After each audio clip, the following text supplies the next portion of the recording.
네, 민주당이 징벌적 손해배상을 명문화한 언론중재법 개정안 처리에 나섰습니다. 상임위 소위에서 통과를 시켰고요. 7월 임시국회내 처리를 목표로 하고 있다고 하는데, 자, 이 문제 저희가 일전에 여야 의원 차례로 연결해서 입장을 들은 바 있고요. 자, 오늘은 언론단체 입장을 좀 들어보겠습니다. 그래서 한 분을 스튜디오로 모셨는데요. 전국 언론노동조합 윤창현 위원장 모셨습니다. 어서 오세요. 네, 안녕하십니까? 네.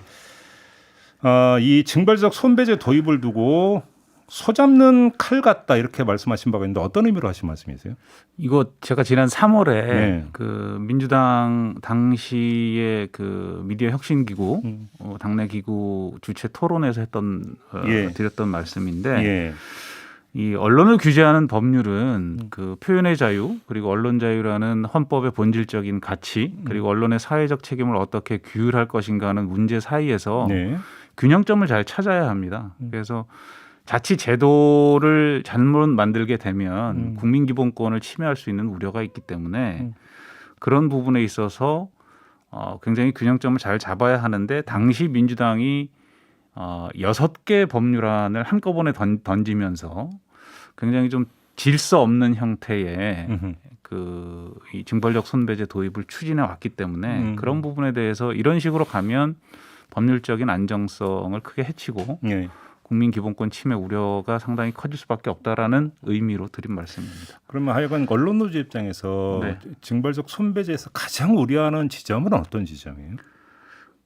이게 참 어디서부터 설명을 드려야 될지 모르겠는데 네. 그 제가 하도 답답해서 이 법률안을 지금 가지고 나왔습니다. 민주당이 제출한 법률안을. 예. 그런데 이 법률안 통과 전날까지도 저희가 알지 못하던 내용이 또 들어가 있어요. 그래요? 그러니까 계속 바뀌는 겁니다. 내용들이. 그러니까 이게 급하게 추진을 하다 보니까 어느 단체에서 이런 것들은 문제다라고 지적하면 그 부분들이 또 반영이 되고 또 어느 단체에서 또 반대 주장을 하면 또 그게 흔들리고 예. 이렇게 법률안이 왔다 갔다 하면서 예. 이게 뭔가 싶은 법률안이 좀 나왔다고 저는 봐요. 그리고 가장 큰 문제는 이제 어제 일부 그 신문 사업자 단체들을 포함해서 언론 그 현업 기자들이 반민주 악법이라고 표현을 하는 성명이 나왔는데 그런 그 우려를 가질 만한 대목이 꽤 있다고 봅니다. 예를 들면 법률안을 가지고 구체적으로 좀 말씀을 드릴까요? 예, 그런데 세세하게 다 짓기는 좀 어려울 것 같고요. 네네. 가장 좀 대표적으로 이거는 좀 그 정말로 민주주의 원리에 입각해서 볼 때 좀 문제가 있다라고 지적하고 싶으신 내용이 어떤 대목일까요? 그러면 예전에 80년대에 신군부가 각 언론사에다가 그 군인들 보내서 보도 지침에 따라서 검열하고 삭제하고 하던 시절 있지 않습니까? 있었죠. 근데 그것과 비슷한 역할을 할 수 있는 것들이 법조문에 굉장히 많이 들어가 있어요. 그런 게 있다고요? 열람 차단 청구권 어떤 경우에 열람 차단 청구할 수 있느냐? 네. 언론 보도 등의 제목 또는 전체적인 맥락상 주요한 내용이 진실하지 아니한 거. 이게 진실하지 않다고 누가 판단합니까? 또 인터넷 신문 사업자 같은 경우 이런 그 규정도 있어요. 그러니까 정정보도 청구가 들어와도 청구가 들어온 사실 자체를 표시하게 돼 있어요, 기사에. 그러니까 정정보도가 확정되지 않았는데 이 기사가 틀렸다 맞다라는 게 확정되지 않은 상태에서 정정보도 청구가 들어온 사실을 표시하게 함으로 해서 뭔가 이 기사가 문제가 있다라는 뉘앙스를 주게 되는 거죠. 예를 들어서 정치인들이 무책임한 발언을 해서 이게 막 기사화가 됐단 말이에요. 근데 나는 그런 발언 한 적 없어. 정정보도 청구해. 라고 해서 이게 들어갔어요. 그럼 정정보도 청구 사실이 기사의 레벨처럼 붙겠죠. 그럼 이 기사는 진실한 것이냐 아니냐에 대해서 위축효과가 그냥 벌어지는 겁니다. 정정보도가 실제로 이루어지는 것과 같은 효과가 정정보도 청구만으로 가능해지는 예를 들어서 겁니다. 이제 이런 경우가 되겠네. 이제 보도가 나갔는데 예를 들어서 이제 그 보도에 어떤 등장하는 당사자 입장에서 너무나 억울한 보도인데 그러니까 사후에 구제를 받더라도 이미 보도가 다 돼서 사람들 다 유통된 다음이면 아무 소용이 없는 건데 그래서 이런 어떤 정정보도 청구가 들어왔다는 걸 뒤에 이제 달자 아마 이런 발상인 것 같은데. 근데 악용될 소지가 너무 높아요. 역으로 보면 일단 지금 그 이제 취재나 보도를 하다 보면 일단 부인하고 보는 경우가 되게 많거든요. 그렇죠. 이제 그런데 그래서 그러니까 사실 일단은 부인하고 보자라고 하는 사람들에 의해서 악용될 소지가 있다 이런 말씀이신 높습니다. 거죠. 예. 그리고 또 문제가 되는 게 특히 지금 징벌적 손배에서 핵심적으로 허위 이 조작 보도에 대해서 고의 중과실에 대해서는 징벌적 손배를 청구할 수 있도록 되어 있지 않습니까? 네.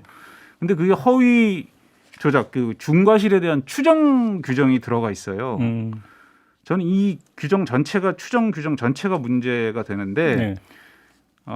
취재 과정에서 법률을 위반하여 보도한 경우 이거 고의 중과실이 있다고 보는 거예요. 흔히 그냥 얼핏 듣기에는 이게 뭐 그렇게 틀린 말이냐 싶지 않습니까? 네. 그런데 실제로 기자들이 현장에서 거대 권력이나 재벌이나 예를 들어서 예를 하나 들면 어떤 뭐 예를 들어서 쿠팡 요즘 논란이 많이 되지 않습니까? 쿠팡의 노동 실체를 취재하기 위해서 어떤 기자가 자신의 신분을 속이고 뭐 단기 근로자로 취업을 했다. 그러니까 속칭 예를 들어서 잠입 취재라든지. 네네네. 예. 이런 것 같은 경우에 법률 위반 가능성이 있잖아요. 근데 언론 같은 경우에는 이 사회적 이익이 훨씬 크다. 이 보도를 함으로 해서 그럴 때는 그런 법률 위반의 위험성을 감수를 합니다. 그리고 법원에 가면 그것들이 위법성 조각 사유, 언론의 사회적 책임에 밀어볼 때, 언론 자유에 밀어볼 때 이 정도의 법률 위반은 감안해 줄 수 있다. 우리 사회에서. 위법성 조각 사유가 적용돼서 판례가 형성돼 왔는데 그것과 정면 배치되는 내용들이 좀 들어가 있어요. 네. 취재 과정에서 법률을 위반하면 무조건 이건 중과실의 대상이다. 또 하나 앞서 말씀드린 정정보도 청구 이거 표시 안 하면 이것도 고의 중과실이라는 겁니다. 이거 정치인이나 뭐 재벌 대기업들 언론이 무슨 문제 제기하면 일단 부인하고 정정보도 청구하고 정정보도 청구했는데 언론사 우린 진실하니까 그거 할 이유 없다라고 수용을 거부하면 고의 중과실 대상이 돼버리는 거예요. 오남용의 가능성이 너무 큽니다 지금. 그러니까 지금 언론 노조 입장에서는 예를 들어서 이것이 이제 오남용 가능성이 높은데 문제는 예를 들어서 설령 그 취지를 인정을 한다 손 치더라도 이것이 사회적 약자나 이런 사람들을 보호하기보다는 오히려 그 힘께나 쓰고 돈께나 있는 사람들에 의해서 악용될 소지가 너무나 크다. 맞습니다. 이런 지적이신 네, 거죠. 저희가 좀 징벌적 손배제라는 법률 틀 자체를 부인하는 게 아니고 도입할 수 있다고 봅니다. 저희는. 그런데 지금 한국에는 사실적 시를 해도 명예훼손으로 처벌할 수 있는 규정도 있고 있어요. 또 일반 손배소를 통해서 손해배상을 또 청구를 할 수 있습니다. 또 언론중재법이 현존하고 있고요. 네. 여러 가지의 언론에 대한 규제들이 중첩돼 있기 때문에 가장 강력한 징벌적 손배제를 도입하려면 적어도 사실적 시에 의한 명예훼손이나 형법상 명예훼손죄는 대폭 축소해서 없애거나 이런 방식으로 해서 언론에 대한 규제 총량을 일정한 수준으로 유지하되 이 언론 피해자들을 구제할 수 있는 실효적 조치들을 강화할 수 있는 방안을 찾아야지. 네. 이렇게 질서 없이 무턱대고 징벌적 손배제 이 무리한 법조문들을 가지고 들어오면 향후에 위헌 시비만 불거지고 실제로 이 법률이 제대로 가동되지도 못하고 이거 폐기 처분될 가능성이 높습니다. 알겠습니다. 근데 지금 언론 노조 같은 경우는 그동안 민주당하고 좀 그 논의를 해오지 않았었나요? 이 문제 가지고요. 징벌적 손배제 아니, 의견을 제시했죠. 이 문제를 포함해서 이제 언론 개혁 방안 전반에 대해서 저희가 올 초부터 이제 이른바 4대 개혁 입법이라고 해서 가장 시급한 이제 올 연말에 이제 KBS 사장 교체 시기가 되고 또 지금 벌써 이사서 교체 작업들이 되고 있지 않습니까? 그렇죠, 공영방송. 그렇죠. 공영방송 이사와 사장 선임 과정에 국민 참여 방식을 도입하고 정치권은 손을 떼라. 그런 방식을 법제화하자라는 것들을 주장하고 있고 또 2009년에 미디어법 개학 당시에 그 종편 허가 당시에 신문법상의 편집위원회 의무화 규정이 빠져버렸습니다. 그러니까 사주의 입맛대로 기사를 주무르기 위해서 이 편집국의 독립성을 보장하는 장치들을 훼손시켜놨단 말이죠. 이거 원상복구하자.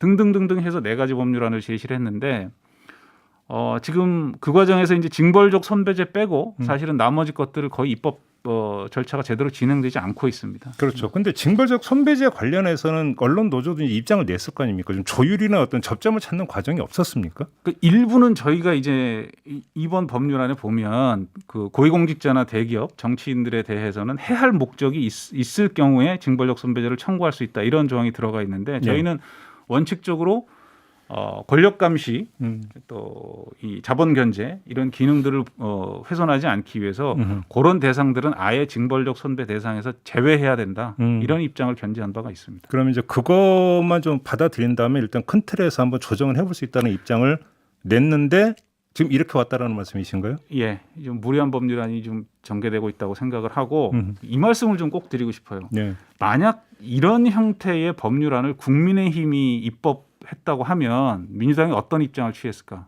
그 지금 징벌적 손배제에서 강력한 지지 여론을 형성하고 있는 민주당 지지자들이 과연 이런 법률을 국민의힘이 추진했으면 지금처럼 지지할 수 있겠느냐. 알겠습니다. 저는 이 사안이 굉장히 정파적으로 소비되고 있다고 생각합니다. 그럼 이제 그 우리 위원장님만 이제 단독으로 모시고 인터뷰를 하고 있기 때문에 그럼 이제 저는 꼭 반대 입장에서 한번 질문을 드려볼게요. 그러니까 민주당의 입장이나 내지 민주당한테 언론개혁 입법을 촉구했던 일부 국민들의 입장에서 한번 좀 질문을 드려보면 네.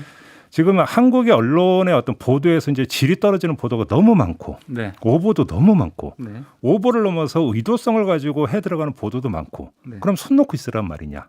이런 만약에 그러니까 주장에 대해서는 어떤 말씀 주시겠습니까? 상당히 어려운 과제죠. 근데 일단 미디어 환경이 지금 이제 허위 조작 보도로 징벌적 손배의 처벌 대상을 한정 지어놨는데 어디서부터가 보도냐, 어디까지가 보도냐에 대한 논란이 있을 수밖에 없습니다. 여기 이 규정대로라면 이른바 레가시 미디어라고 불리는 전통 매체들이 주로 규제의 대상이 될 텐데 네. 사실은 지금 바뀐 미디어 환경 속에서 허위 조작 정보가 대량으로 유통되는 통로가 어디냐. 그 관련해서는 네. 저희가 일전에 여야 의원 차례로 인터뷰 때 저도 그래서 궁금해서 질문을 네네. 드렸더니 그러니까 지금 언론중재법이니까 이거 레거시 미디어 그러니까 기존 미디어의 그러니까 대상이 되고 그러니까 유튜브라든지 네네. SNS 이루어지는 것은 정보통신망법 에 의해서 아마 수용이 될 거다. 이렇게 이제 여당 의원이 답을 한 적이 있었거든요. 혹시 네네. 그때 민주당하고 그게 논의할 때 최초에 6개 법안 민주당이 낼 때 그 방안이 들어 있었는데 이게 개인의 표현의 자유를 심대하게 훼손한다라는 지적을 받아서 일단 후퇴를 했단 말이죠. 또 그건 빠졌습니까? 예, 그건 지금 없어요. 근데 제가 드리고 싶은 말씀은 그렇게 파편적이고 중구난방으로 이렇게 논의하면 안 된다는 거예요. 미디어의 상황이 너무 급격하게 바뀌었기 때문에 이 부분들 전체를 미디어 규제 틀 전체를 바꾸는 차원에서 시민사회와 언론노조가 문재인 정부 출범 초기부터 미디어 혁신기구 만들자고 그렇게 주장을 했었습니다. 지금 이제 사회적 공론기구를 띄워서 한번 좀 큰 틀에서 논의를 해보자. 미디어에서 그 허위 조작 정보의 규정을 어떻게 할 것인지 그러면 이것들을 개인의 표현의 자유를 훼손하지 않되 네. 이 문제가 되고 있는 허위 조작 정보의 유통을 어떻게 최소화할지 이런 방안들을 특히 지금 규제 사각지대에 놓여 있는 유튜브라든가 SNS까지 어떻게 규율해낼 것인가에 대해서는 보다 심도 깊은 논의가 필요하죠. 그러면 지금 위원장님의 말씀을 좀 종합 정리를 하자면 일단 지금 입법 추진 일단 스톱하고 스톱해야 됩니다. 네. 스톱하고 사회적 공론기구를 좀 만들어 가지고 여기서 이제 뭐 언론 현업 관계자들도 참석을 하고 정당도 참석을 하고 시민 대표도 참석하는 이런 식으로 해서 그럼 어떻게 할 거냐에 대해서는 마스터 플랜을 짜는 이런 과정이 필요하다. 이렇게 정리를 하면 그걸 되겠습니다. 오래전에 사실은 저희가 주장해 왔어요. 근데 계속 왜 안 받아들인 거예요, 근데?